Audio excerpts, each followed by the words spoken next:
Good evening, everyone, and thanks so much for joining us. For those of us who love our country, as I believe we all do, today is not a happy occurrence. As you all know, I think that Donald Trump is a terrible president in so many respects, and I disagree with him on nearly everything. But being a terrible president itself is not an impeachable offense. So I wanted to take a few minutes to talk a little bit about what this impeachment trial is about. Earlier today, members of the U.S. House of Representatives delivered 2 articles of impeachment to the U.S. Senate. The first article charges President Trump with abuse of power for withholding military aid from Ukraine in exchange for that country investigating Joe Biden and his son. The second article charges Trump with obstruction of Congress for blocking witnesses and other evidence that could have been used against him during the House's impeachment investigation. This obstruction is not only dangerous, but it violates legal precedent for a president and his advisors to defy subpoenas from Congress. These impeachment articles, and in fact this whole trial, get to the very heart of whether we have a president who respects the Constitution of the United States and the rule of law. That is what this trial is about.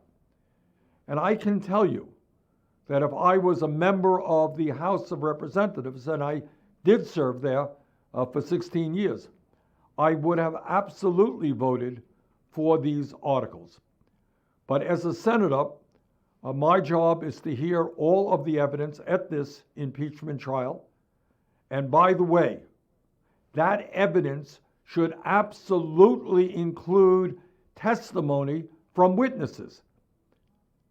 Everybody knows that it is fundamental in a trial that a jury hears testimony from witnesses on both sides. You hear from people who are prosecuting, you hear from people who are defending. That is how we reach a good decision, a fair decision. And that principle must absolutely apply to this impeachment trial.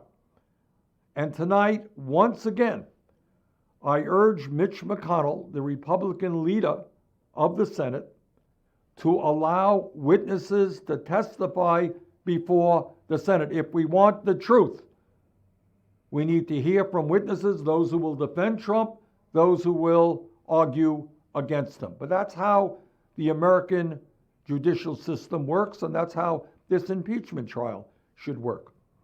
Now, the Senate today is considering 2 articles of impeachment. But frankly, in my view, Trump could have been impeached for his activities in several other areas.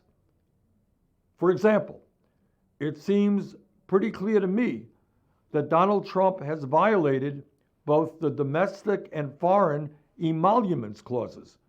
In other words, it appears that Trump has used the federal government over and over again to enrich himself and his family. For example, in 2018, Trump's organization made over $40 million in profit just from his Trump hotel here in Washington, D.C. And foreign governments, including lobbying firms connected to the Saudi Arabian government, have spent hundreds of thousands of dollars at that hotel. Now, to me, that seems to be a clear violation of the emoluments clause, something that Trump could have been impeached on. In addition, as we all know, there is significant evidence that President Trump committed obstruction of justice with regard to the Robert Mueller investigation by firing the FBI Director, James Comey. But I am perhaps most disturbed by the issue of whether Trump is corruptly using his relationships with foreign powers for his own purposes, and with the likelihood that Trump will use the power of the federal government to get himself reelected in 2020. As we know, the 2020 election is likely to be the most consequential election in American history. And I am very alarmed by new reports that Russia recently hacked into the Ukrainian gas company at the very center of the impeachment trial, as well as Russia's plans to once again meddle in our elections and in our democracy. Russia, as almost every U.S. intelligence agency has agreed, interfered with the U.S. presidential election in 2016. Yet Donald Trump still denies that reality. And as we are learning, it appears that Donald Trump, through intermediaries like Rudy Giuliani and Lev Parnas, forced Ukraine to investigate his political opponents. In addition, Trump and other Republicans are propagating the bogus Russian conspiracy theory that it was Ukraine, not Russia, that interfered with our elections in 2016. In other words, it is very likely that Trump is, in fact, the most corrupt president in the modern history of our country. Further, anyone who knows Trump's business record from before he became president, and who has heard his campaign rhetoric in 2016, would understand that it is really not surprising that Trump has ended up being impeached. The sad truth is, and it gives me no pleasure to tell you what I think you already know, Donald Trump is a pathological liar. He thinks the rule of law does not apply to him.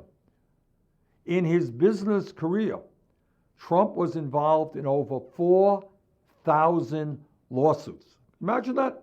I mean, businesses get involved in lawsuits. But one businessman being involved in 4,000 lawsuits is extraordinary. And very often, these lawsuits involve the reality that he broke contracts and refused to pay small businesses and workers what they were owed. In other words, he signed the contract and then refused to fulfill it.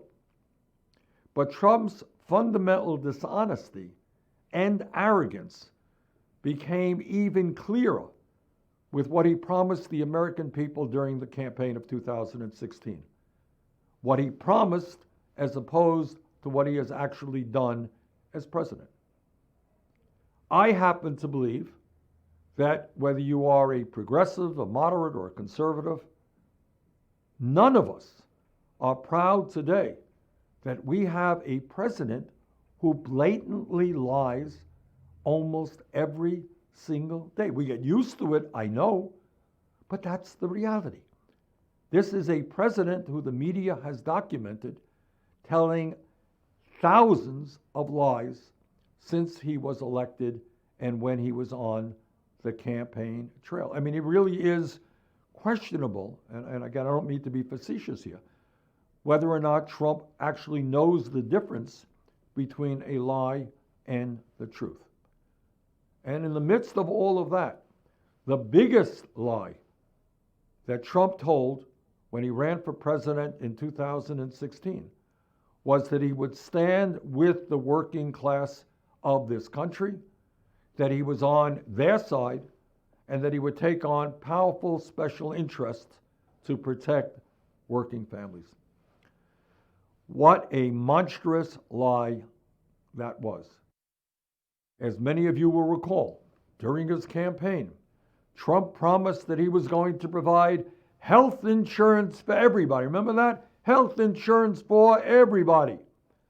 But as president, despite his campaign rhetoric, Trump did exactly the opposite. he came within one vote, the late John McCain, of throwing 32 million Americans off of the health insurance they have. So in other words, he promised health care for all. He came within one vote of throwing 32 million Americans off the health care that they have.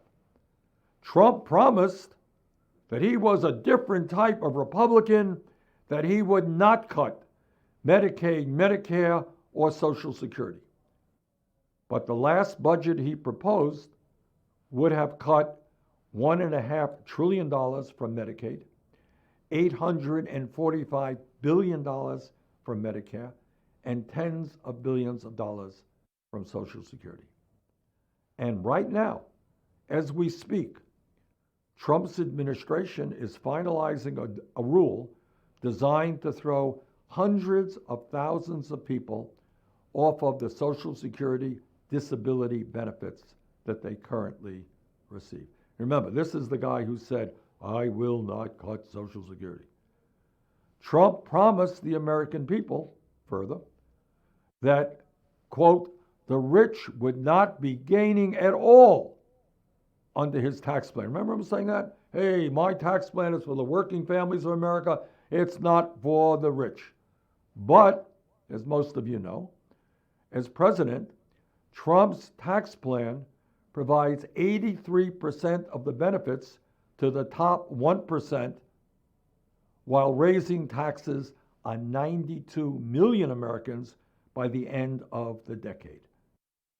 Last year alone, over 90 profitable corporations like Amazon, General Motors, IBM made billions of dollars in profits but paid zero in federal income taxes. Remember, that is the guy who said his tax plan would benefit the working class, not the rich. Trump said he was going to drain the swamp. God, how many times have we heard that? But as president, Trump has appointed more billionaires to his cabinet than any president in American history. Trump said during his campaign he was going to stop Wall Street from getting away with murder and reinstate the Glass-Steagall Act. But as president, Trump signed legislation into law to deregulate Wall Street and provided the 6 largest financial institutions in America with a $32 billion tax cut, while these same banks made $120 billion in profits last year. Man, that is really standing up to Wall Street. They are really trembling. They only got all of those tax breaks last year. That's standing up to Wall Street. But it goes even further than that. As everybody knows, for years, Trump has been making hateful and racist rants about how terrible undocumented immigrants are for this country. Every single day he's out there attacking the undocumented. That's what he says. Oh, he hates the undocumented. But Trump, as a business person, had no problem hiring hundreds of undocumented immigrants to clean up his homes and work at his fancy resorts as cooks, landscapers, waiters, bellhops, farmhands, and caddies. So here is a president who demonizes the undocumented, tells us how terrible they are. But he was able to hire hundreds of them at very low wages in order to increase his profit margin. Further, all of you remember, Trump has demanded that corporations not outsource jobs to low-wage countries because we have got to protect the wages, benefits of American workers. That's what Trump has said. But you will not be shocked to know that Trump had no problem at all with his own businesses manufacturing ties in China, clothing in Mexico, furniture in Turkey, picture frames in India, and shirts in Bangladesh, where workers were paid as little as 30 cents an hour. Given the choice between hiring American workers at a living wage, or hiring workers from overseas whom he can exploit, Trump chose low-wage labor from abroad time and time again. In other words, not only do we have an individual who says one thing during the campaign and does something very different as president, but we have a president who believes that he is above the law and either doesn't understand the Constitution or simply does not care. We will defeat Donald Trump because while he is trying to divide the American people up, we are going to bring them together around an agenda that works for all of us, not just the billionaire class. And let me conclude by repeating what I said at the beginning. This is not a happy day for America, no matter what your political views may be.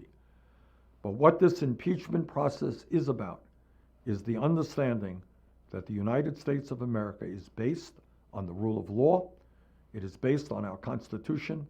It is not based on a president who thinks he can do anything he wants, anytime he wants to do it. So thank you all very much for being with me this evening. We'll see you soon. Take care.